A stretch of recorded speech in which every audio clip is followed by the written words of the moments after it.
क्या कुछ कहना चाहेंगे, ये क्या है, इसलिए लोग धरने पे बैठे हैं और कितने दिन से बैठे हैं और क्या समस्या है, क्या कुछ कहना चाहिए आप? वैसे आप लोगों ने सबने देखा, मैं काफ़ी देर से सिर्फ साइलेंट हूँ ताकि आप लोग इस चीज़ को प्रॉपर कवर कर पाए कि यहाँ पे बैठने वाली जितनी भी महिलाएं हैं ये घरेलू महिलाएं, हाउसवाइफ है, जिनके पास शायद ही कोई काम होगा, कोई और दूसरा तरीका होगा उनका घर चलाने का। ये यहाँ पर भारत नगर, ये Bharat Nagar PMG Tata colony Bandra east का एरिया है। यहाँ पर आप देख पाएंगे 70 से 80 लेडीज़ हैं, इससे ज़्यादा क्वांटिटी इनकी होती है। ये आज 17 दिन हो गए यहाँ पे भूख हड़ताल पे बैठी हैं। इनका जो घर है वो घर का कंपनसेशन जो बिल्डर ने कमिटमेंट किया, वो कमिटमेंट को ना पूरा करते हुए इनको बहुत ज़्यादा परेशान किया गया है। प्रशासन की तरफ से इनका अरेस्ट हुआ गया। आज मुझे यहाँ पे काफ़ी दिनों से ये लोग बुला रहे थे और ये चाहते थे कि मैं इन बातों पे मद्देनजर रखूँ और मैं क्या मदद कर सकती हूँ उनकी, उसके ऊपर मैं ध्यान दूँ। मैं चाहूँगी कि मैम आप इस मैटर को ज़्यादा बेहतर जानती हैं, आप थोड़ा कुछ बताइए। देखो 3 तारीख से हम लोग यहाँ पे बैठे हुए थे, 3 तारीख से हम लोग यहाँ पे बैठे हुए थे। अब 3 तारीख से हम लोग यहाँ पे बैठे हुए थे, मगर वहाँ पे हम लोग माड़ा ऑफिस में गए, CEO से मिले। CEO ने हम लोग को इंस्ट्रक्शन दिया था कि ये लोगों को जो एग्रीमेंट चाहिए था, जो कंसर्न साइन किया उसके ऊपर एग्रीमेंट का साइन पीछे से आके बिल्डर ने एग्रीमेंट करवाया है, तो वो उसकी कॉपीज़ देने के लिए बोले थे। अभी कुछ भी लेते, आप कुछ भी खरीदते हैं तो फिर आप ये रेसिप्ट तो देते ही है ना, तो इन लोगों से साइन करके ले लिए और उनको कुछ भी रेसिप्ट और कुछ भी नहीं दिया, एग्रीमेंट के पेपर्स नहीं दिए। ये एग्रीमेंट के लिए लोगों ने यहाँ पे हड़ताल किया है और यहाँ पे लोगों ने बोला है कि हमें यहाँ पे ही घर बना के देने का है और यहाँ पे ट्रांजिट कैंप है, तो वो एज इट इज़ ऐसे ही रह के फिर वहाँ पे रूम बनवा के फिर वो लोग वहाँ पे शिफ्ट हो जाएंगे। ओके मैम, जिस प्रकार से यहाँ पे लोगों से जानकारी मिली है कि आपसे जानना चाहेंगे मैम कि जबरन लोगों से हस्ताक्षर किए जा रहे हैं, घर खाली कराया जा रहा है, क्या इस बात में सच्चाई है? आप में से कोई भी बोल सकता है, बोलिए। एक घर में घुस के एकदम जबरदस्ती से पूरे पुलिस घुस जाती है, मास्क हटा के बात करो, पुलिस घुस जाती है एक साथ में, और है ना कंसल्ट साइज करो। मैंने क्यों करने का साइड में आप करो, नहीं करेंगे तो माड़ा आपको आके खाली करा देगी, रोड पे सामान फेंक देगी। ओके मैम, आप कुछ क्या कहना चाहेंगे इस विषय पर लेकर कि जब हम लोग ने वहाँ पे गए थे, फिर उनसे हम लोग CEO ने हमको लेटर दिया है, ये वाला लेटर दिया था CEO ने हमें कि आप ये तारते ऑफिस में जाके काले साहब से ये लेने के लिए बोला था, मगर काले साहब यहाँ पे आए नहीं, कुछ बोले नहीं लोगों को, और लोगों को ये भी नहीं किया है कि वहाँ पे लोग हमारे गए थे कंसर्न साइन करने के लिए, 10-10 लोगों को वहाँ पे बुलाया तारते ऑफिस में, ताकि तारते ऑफिस में वहाँ पे बुलाए, लोग गए भी हमारे, ऐसे नहीं कि नहीं करके, घर का मसला है तो जाना पड़ा उनको। वहाँ पे काले साहब थे भी नहीं, और वहाँ पे लोग कितने बार सफ़र करेंगे यहाँ से वहाँ पे ट्रैवलिंग। अभी कोरोना वहाँ पे यहाँ पे लिखा है कोरोना है, इसके लिए 10 जन को ही बुलाया है, जबकि कोरोना पीरियड में यहाँ पे सर्वे करते हैं वो चलता है, मगर वहाँ पे जब भी एग्रीमेंट की उनकी जो खुद की एग्रीमेंट की कॉपीज़ है वो लेने के लिए उनको तारते ऑफिस जाना पड़ता है। ये गलत बात है, यहाँ पे अधिकारी लोगों ने भी समझ में आना चाहिए और अधिकारी लोग यहाँ पे आना चाहिए था। 17 दिन हो गया आज 17 दिन में एक भी बार अधिकारी लोग यहाँ पे आए नहीं है। अगर बात करें तो आपने महाराष्ट्र सीएम को कुछ इसके बारे में कंप्लेंट की या गृह मंत्री को कुछ कंप्लेंट की, कुछ किया आपने? सब किया है, हमारे पास अर्जियाँ भी है सबकी। ओके सपना बाबा, आपसे जानना चाहेंगे कि यहाँ से 10 कदम की दूरी पे मुख्यमंत्री साहब का घर है जी, और महाड़ा ऑफिस भी, सेंट्रल ऑफिस यहीं 10 कदम पे भी। एग्जैक्टली 17 दिन से लोग यहाँ बैठे हुए, क्या किसी ने जानने की कोशिश की कि हाँ यहाँ क्या समस्या है? कोई नहीं करे, बोलते उल्टा महाड़ा में जा, नहीं तो वो उधर पे जा बोलते। सर अब कुछ यहाँ पे देख रहे हैं हम लोग 7,20,000 इनको देके घर खाली कराया जा रहा है। एग्जैक्टली कितने लोग इससे एक्सेप्टेड है और कितने लोग इसके अगेंस्ट है और क्या कुछ कहना चाहिए? जो लोग बिल्डर की बात से सहमत है वो हाथ उठाए पैसा लेके जाने के लिए। जो लोग 7,20,000 में जो लोग 7,25,000 लेके जाना चाहते हो, जो हाथ ऊपर करो। किसको यहाँ घर के बंदी घर चाहिए?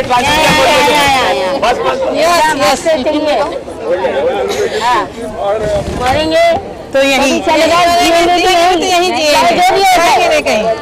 लेके तो यही मेरी तरफ से ये कार्रवाई होगी कि देखो मैं गवर्नमेंट को हर चीज़ के लिए कसूरवार मानने से पहले बीच के जो पैनल्स होते हैं मैं उस पर काम करने में बिलीव करती हूँ।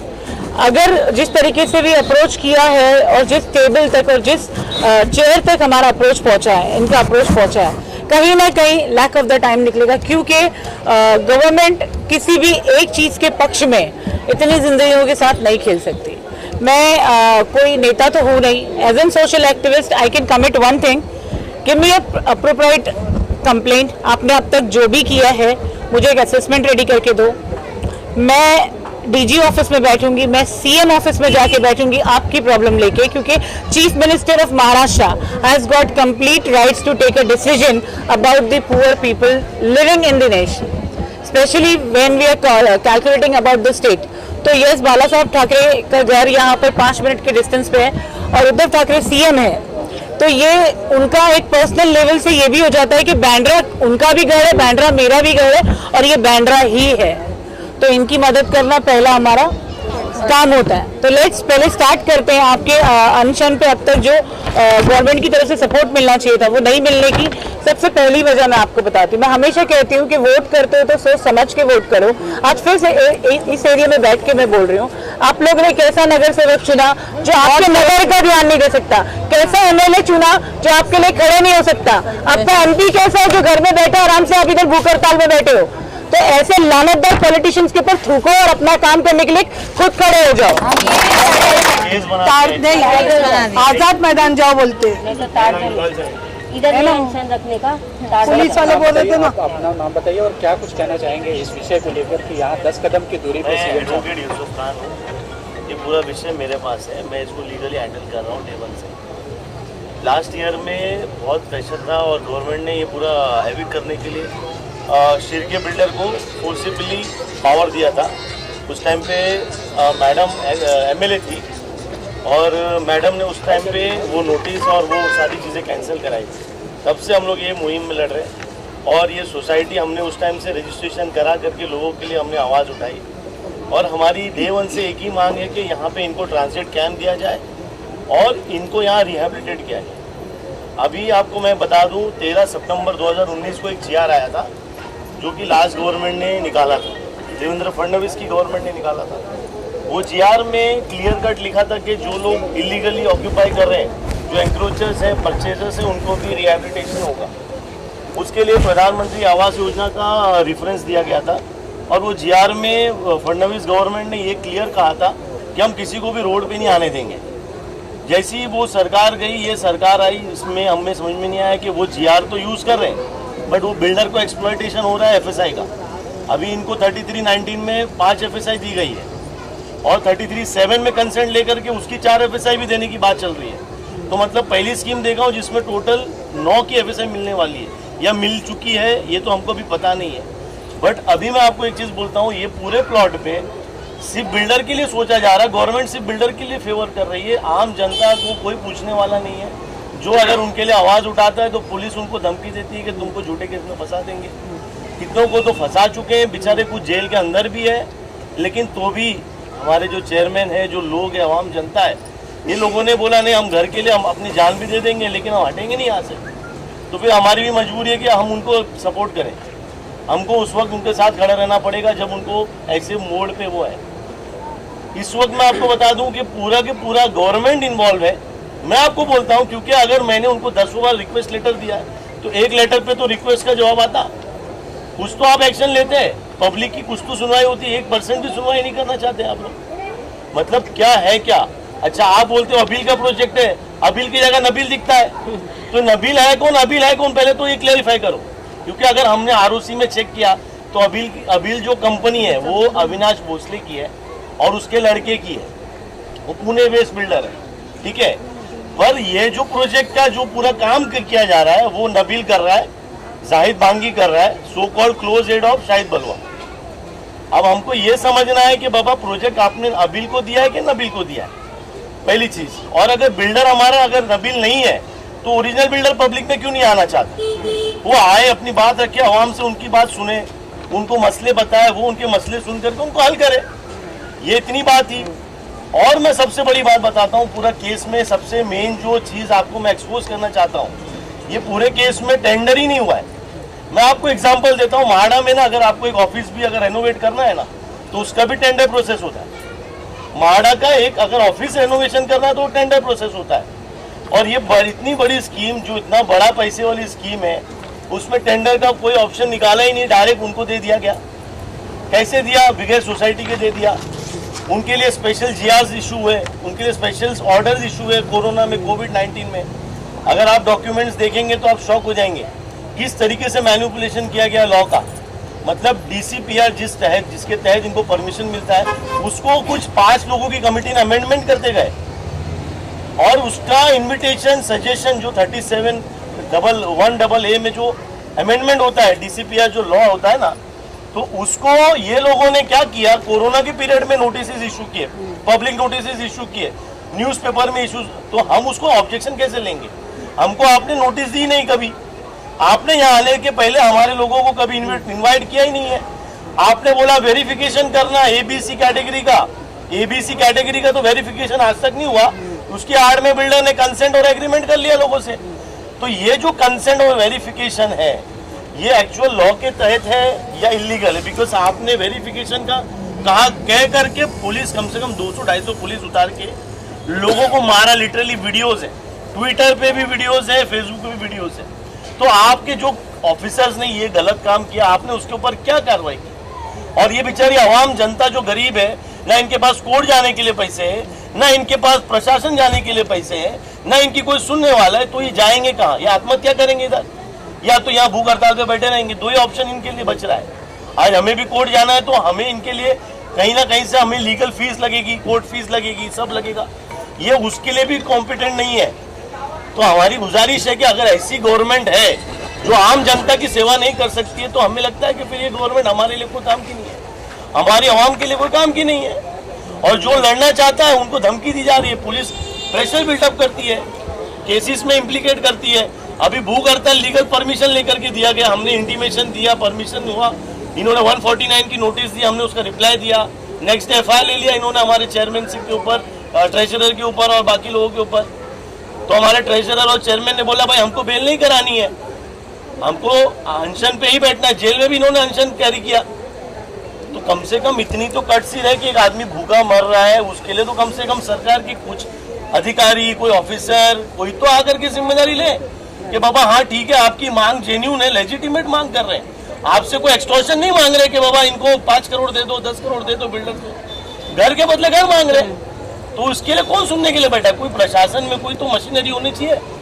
अगर ये गवर्नमेंट मिली जुली है कि बाबा अभी इसमें कोई और गवर्नमेंट के लोग होते तो अलग बात होती है। अभी 3 सरकार मिली जुली है, तो शायद ये हो सकता है कि बाबा हम अगर अपोज करेंगे तो सरकार गिरा देंगे, ये भी हो सकता है। तो इसका सोल्यूशन निकाला जाए, इसके लिए एक कमेटी फॉर्म की जाए, इसके ऊपर पूरी स्क्रूटनी की जाए। डे 1 से ये प्रोजेक्ट कैसे इनके पास गया और क्यों गया, और बिगर टेंडर के 290 करोड़ में इतनी बड़ी प्राइम प्रॉपर्टी कैसे दी गई, जिसका आज अगर हम 4,50,000 स्क्वायर मीटर रेडी रखना रेट है, कितना 4,50,000, और आपने 290 करोड़ में एक बिल्डर को दे दिया। अगर आप टेंडर निकालते, 30-40 बिल्डर पार्टिसिपेट करते, ये 290 से 2,090 भी हो सकता था, 29,000 भी हो सकता था। गवर्नमेंट की रेवेन्यू का लॉस हुआ, तो कौन जिम्मेदारी लेगा इसका? आवाम लेगी कि नेता लेंगे कि सरकार लेगी कि कौन लेगा? इसका मैं जवाब लेना चाहता हूँ सरकार से। इसका मेरा जवाब दीजिए, सरकार को बोलिए, इसका जवाब दें। हाँ सर बोलिए, अपना नाम बोलिए और क्या? मेरा नाम इकबाल जवेरी है, बिल्डिंग नंबर 19 रूम नंबर 7 में रहता हूँ। सर पहले मैं सरकार से जानना चाहता हूँ कि ये भाई लोग भी थे कि खाली दादागिरी करके घर खरीदने के लिए, लेने के लिए वही एक बिल्डर चाहिए था क्या अपने को, और कोई बिल्डर नहीं मिल रहा था? ये बिल्डर हमारे को फर्स्ट डे से लगा है पीछे कि आओ मेरे से मीटिंग करो, मेरे से मीटिंग करो। अब हम जब उसके बाद मीटिंग करने जाते हैं तो बोलता है हमको सिर्फ तुम्हारे पास सिर्फ 2 ही रास्ते हैं, या मेरे पास आने का या मेरे अगेंस्ट जाने का। और बिठाया मीटिंग करने बोलता है एक बार डिसाइड करके जाओ कि तुम कौन से वे जाना चाहते हैं। तो ये दादागिरी किसी के पास। क्या नाम है बिल्डर का? नबी पटेल, जो हमसे बात करा उसकी बात करूँगा, बाकी मेरे को दूसरे जी से सुना नहीं, उसकी मैं बात करनी चाहिए। जो मेरे से बात करा उसको फेस टू फेस जवाब देने की ताकत रखता हूँ। Power broker in this project. और साथ में जाहिद बांगी, ये 2 बंदे हैं, इनके बुला के ले जाते हैं किसी 10 में और मीटिंग कराते हैं। अब बाद में हम लोग को प्रपोज भी देखा गया। नहीं, आपको जेल में लेके गया और जेल स्टेप वाइज आता हूँ। हम लोग को बिठाया उधर मीटिंग में, बाद में बोलता है कि एक एक बंदे को 5,11,000 रुपये देता हूँ, सिलेंडर हो जाओ, लास्ट तक मेरे काम कंप्लीट करके दो, और जब तक प्लॉट पूरा क्लियर होएगा 90% हो जाता है तुम्हारा पेमेंट करो। तो हम लोगों ने नहीं पाए, 5 लाख चना करूँगा। मेरा नाम इकबाल जवेरी है। हाँ, तो अभी जवेरी से समझ में आता है कितना है। और प्लस ये भी बोलता है चैलेंज करके कि पूरे सोसाइटी में कोई भी 4 रूम पे हाथ रख के दिखाओ, 24 घंटे में वो रूम खाली करके दिखाऊंगा। मैंने ऐसा दिखा दिया, मैं भाई ले तेरे में है हिम्मत, मेरा रूम खाली करके दिखा दे। बोलता है तुम 1 लाख रुपया खर्चा करो, मैं 100 रुपया खर्चा करने की ताकत रखता हूँ। इतनी फुल दादागिरी करे और बोलने वाला कोई नहीं। हाँ, हमारी सरकार से भी ये देखो सामने अभी से फेस टू फेस बोल रहा हूँ, उसके ऊपर तो कुछ एक्शन है। बस ये दादागिरी फुल यही चल रही है। हाँ, बस अभी इसके बाद हम लोग को या हमारी सोसाइटी को कोई भी तकलीफ होगी, किसी को या हमारी फैमिली या घर वाले को भी, तो नबी पटेल उसका जिम्मेदार है। सही बात है।